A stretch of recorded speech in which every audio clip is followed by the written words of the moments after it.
Selamat datang kembali ke channel Trader X. Disclaimer, konten ini dibuat sebagai sarana edukasi seputar perdagangan bursa seperti saham, forex, dan derivatifnya. Perdagangan bursa memiliki resiko kehilangan dana sebagian ataupun keseluruhannya. Untuk itu, lakukanlah pertimbangan yang bijaksana sebelum mengambil keputusan Anda. Bila dibutuhkan, silakan Anda mencari saran dari konsultan finansial. Segala resiko adalah tanggung jawab masing-masing. Pada kesempatan ini, saya akan membahas tentang money management. Setelah pembahasan ini, semoga Anda dapat memahami bagaimana mengatur keuangan untuk keperluan transaksi finansial sesuai dengan profil masing-masing. Money management merupakan kelanjutan dari psikologi trading. Seperti dalam pembahasan sebelumnya, kita harus memahami terlebih dahulu apa makna dan bentuk risiko yang nyaman bagi kita. Bagi Anda yang telah lama terjun dalam dunia usaha, umumnya risiko adalah permainan sehari-hari. Apa itu resiko? Dalam aktivitas trading, resiko adalah nilai uang yang kita pergunakan dalam melakukan transaksi untuk mendapatkan suatu keuntungan. Contoh, seorang pedagang telur menggunakan modal 100.000 untuk memulai usaha. Nilai 100.000 ini adalah nilai yang diresikokan. Risiko dalam arti bila telur tersebut jatuh dan pecah, maka uang 100.000 tersebut akan hilang. Sebaliknya, bila dia mampu menjual telur tersebut dengan harga 150.000, maka 50.000 ada nilai keuntungan atas resiko 100.000 yang dia pergunakan tadi.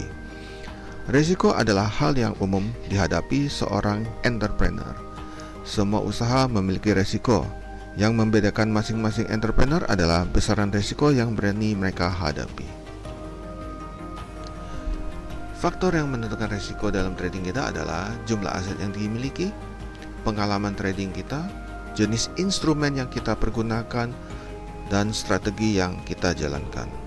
Semakin besar aset, tentu saja semakin besar dana yang dapat kita pergunakan. Semakin besar dana yang dipergunakan, semakin besar pula keuntungan yang dapat kita capai. Inilah kunci keberhasilan dalam trading. Kemampuan mengakumulasi aset yang didapat untuk kembali dipergunakan, yang sering kita sebut sebagai compounding. Namun, kita tetap harus mengukur risiko dari penambahan modal tersebut.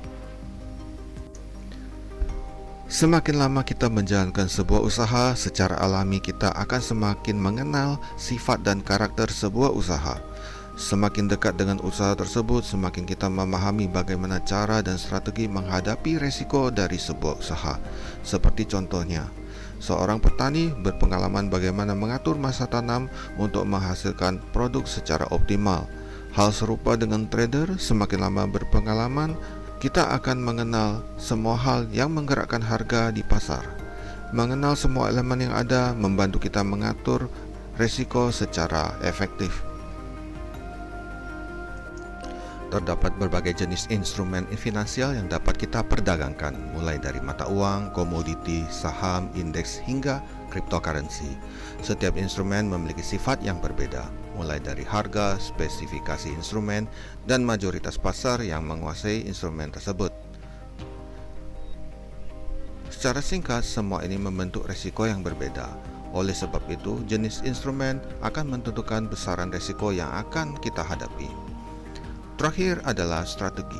Terdapat berbagai strategi dalam trading. Setiap strategi memiliki risiko yang berbeda-beda. Untuk itu, kita harus memilih strategi yang cocok untuk instrumen yang kita pilih. Lebih lanjut, strategi akan dibahas dalam bagian yang terpisah. Kombinasi dari 4 elemen inilah yang akhirnya menentukan risiko trading kita. Dengan mengetahui risiko ini, kita dapat mengatur money management kita.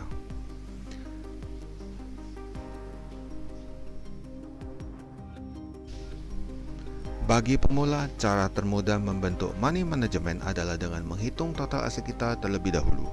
Hanya menggunakan maksimal 10% dari aset kita untuk trading.